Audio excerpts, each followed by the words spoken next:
In fact, I think my favorite false solution within all of this is the idea that technology is going to save us in a material sense. This is the big one with the reigning techno-capitalist apologists out there, the millionaire and billionaire tech class who dominate the media with their ambitious concepts, who certainly, indeed, have no incentive to dismantle the very system that made them so wealthy and powerful, so they just assume science will prevail to continue cleaning up the things as we go along, without addressing the system itself. For example, we just won't worry about the market-incentivized industrial mechanisms that are producing air pollution that kills millions of people each year. Instead, let's just build massive air cleaning machines or other such methods to clean up as we go along once again. The logic that whatever problems capitalism creates will be fixed by some new technology is not only painfully lazy, it's utterly unworkable in the long run. The negative market externalities, as we can summarily categorize them, will just keep multiplying at a rate faster than we can solve them by such patchwork. Again, we have to go after the root causes, needless to say. So, back to my point. Policy attempts have limited effects by default. And that doesn't just apply to ecological problems, but also to social problems in the form of poverty, crime, hierarchical power abuse, corruption, and the like. And in many contexts, policy evolves then into institutions, regulatory institutions, interventionist institutions as well. Same idea. The Environmental Protection Agency, for example. The general institution of mass incarceration as an outcome of the legal system. And in some cases, you will even have seemingly activist uprisings that attempt creative destruction of existing institutions by attempting their own institutional development. On that context, I must say my current favorite example of this false solution of institutional change is the hilarious pop culture fascination with cryptocurrency and Bitcoin. While most people in this arena are just gambling in the context of Wall Street, there is a substantial subculture, shockingly, that thinks somehow the rise of cryptocurrency will forge an institutional transformation of the financial system for the better. Unfortunately, this is not going to be the case, as much as the financial system needs reform. Again, just like policy, institutions are fundamentally subservient to the system they are born from.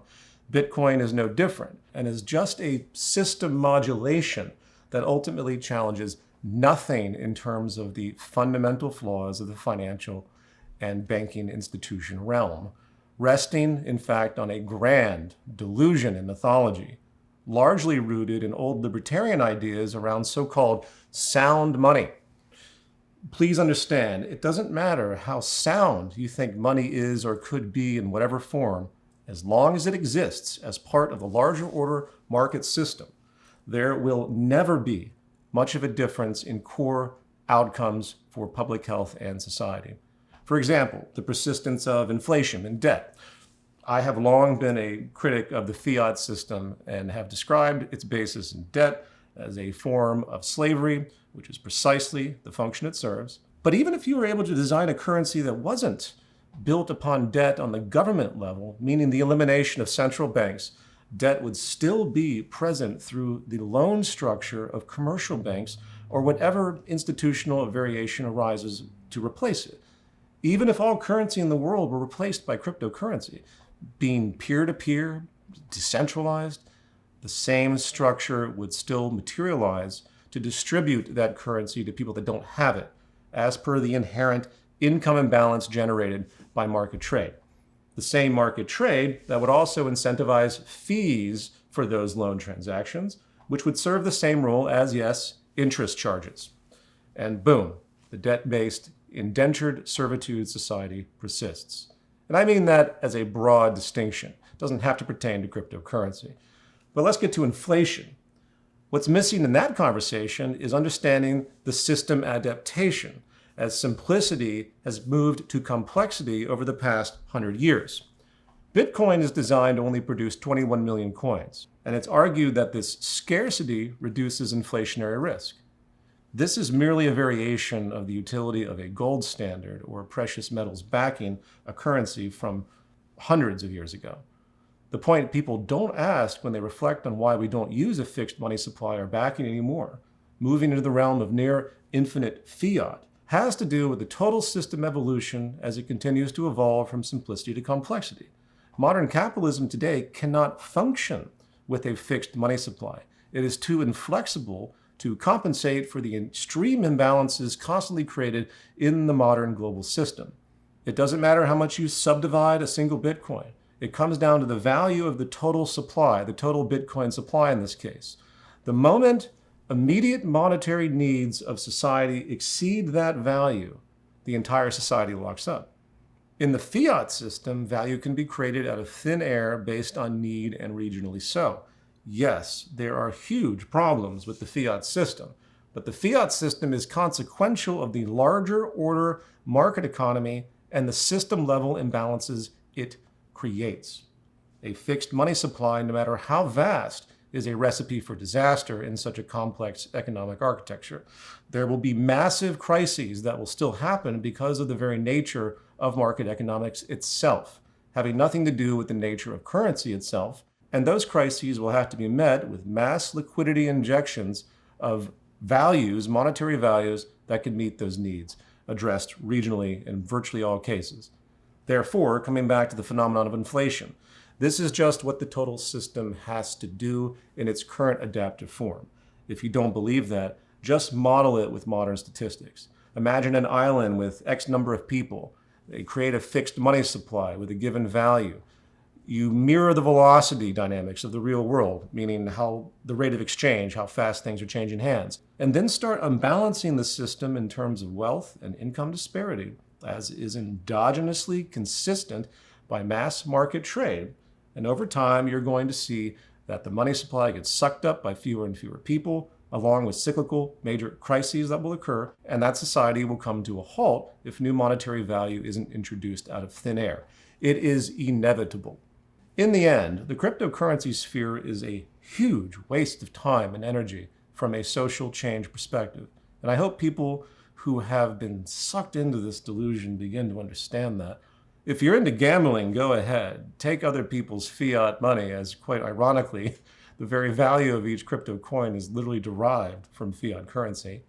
And if you want to use it to send money peer-to-peer without a third-party institution, cool. Some countries can very much benefit from that as well, along with using it as a hedge against domestic currency problems, or perhaps even having utility as an alternative to foreign currency reserves and other things that are discussed. So there is use, there is utility out there. And again, I'm all in favor of peer-to-peer decentralization, as I'll talk about more so as we go along.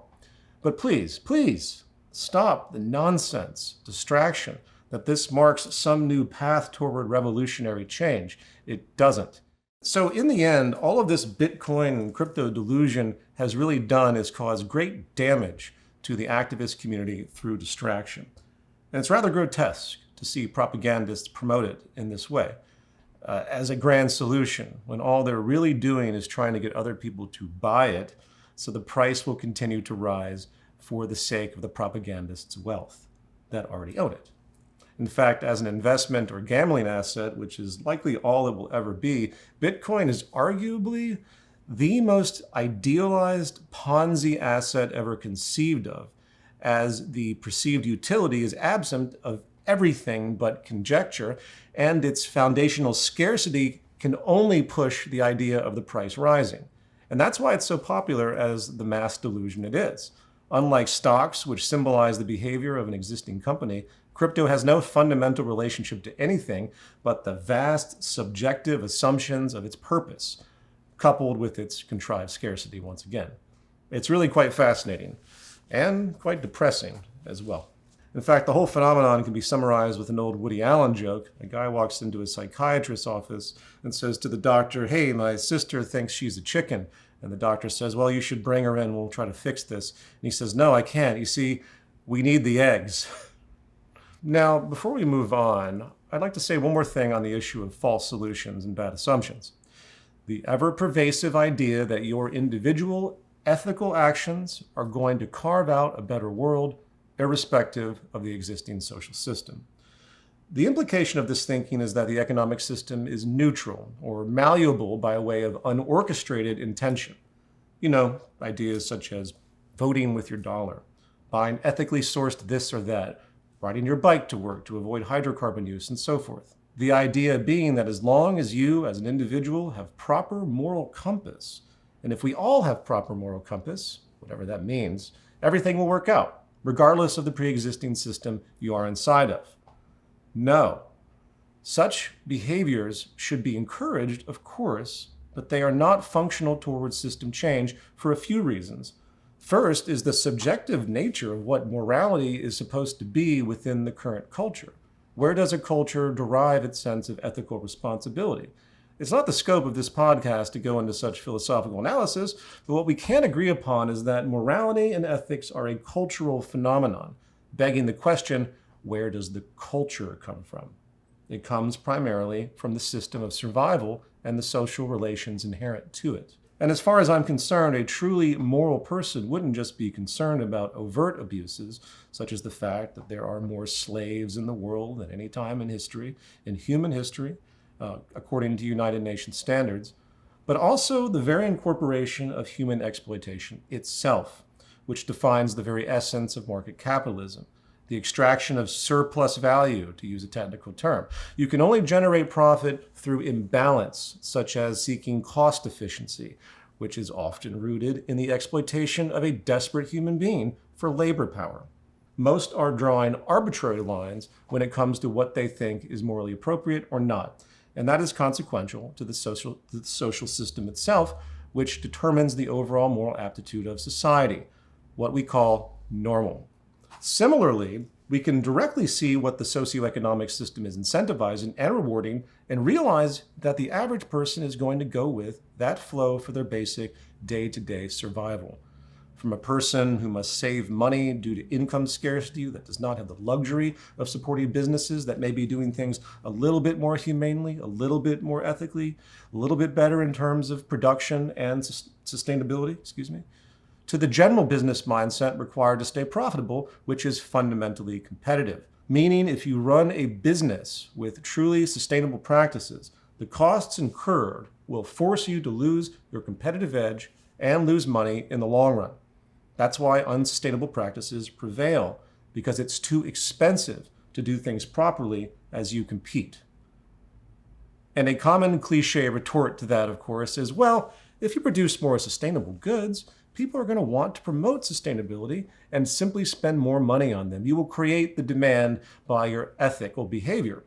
While that may be partially true for those that can afford to be more sustainable and ethical, that will not be the majority of consumers in the scarcity-based system we have as they try to desperately save money for their own survival.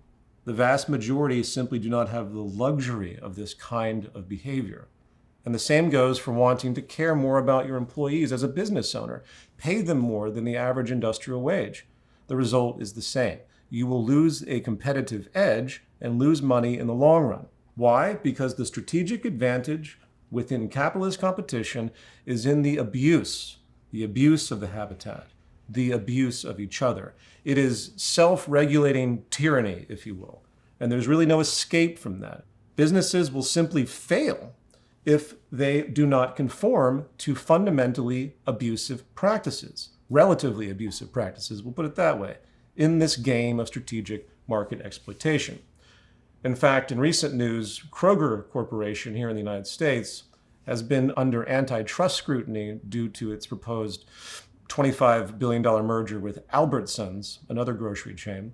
The Federal Trade Commission filed a lawsuit to block this merger, citing concerns that it would, of course, reduce competition, lead to higher wages, and negatively impact worker wages and benefits, which is always what happens in general. But as I detailed in my prior Substack article called The Competitive Illusion, this is exactly what should be expected of all businesses as they seek to battle competitive forces, which is precisely what Kroger Corporation said in defense, as they are just trying to compete against massive companies like Walmart that also have grocery store elements.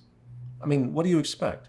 All businesses are moving against competitive balance because that's exactly what you must do, as I'm going to talk about more so in a moment.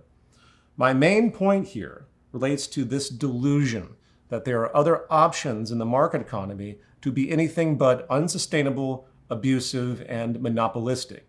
The matters of degree don't matter. And it warrants tremendous frustration when you think about it. The causality could not be more clear. And yet, rarely we ever hear any system-level conversation amongst NGOs, nonprofits, or the general activist community, the common activist community. And if you do hear people talk about system change, inevitably, the subject is immediately countered with the assumption that the only known alternative ever that has ever existed is something called socialism, once again, or communism or Marxism, etc., as if any of those abstracted, subjective ideas exist as formal systems. They do not.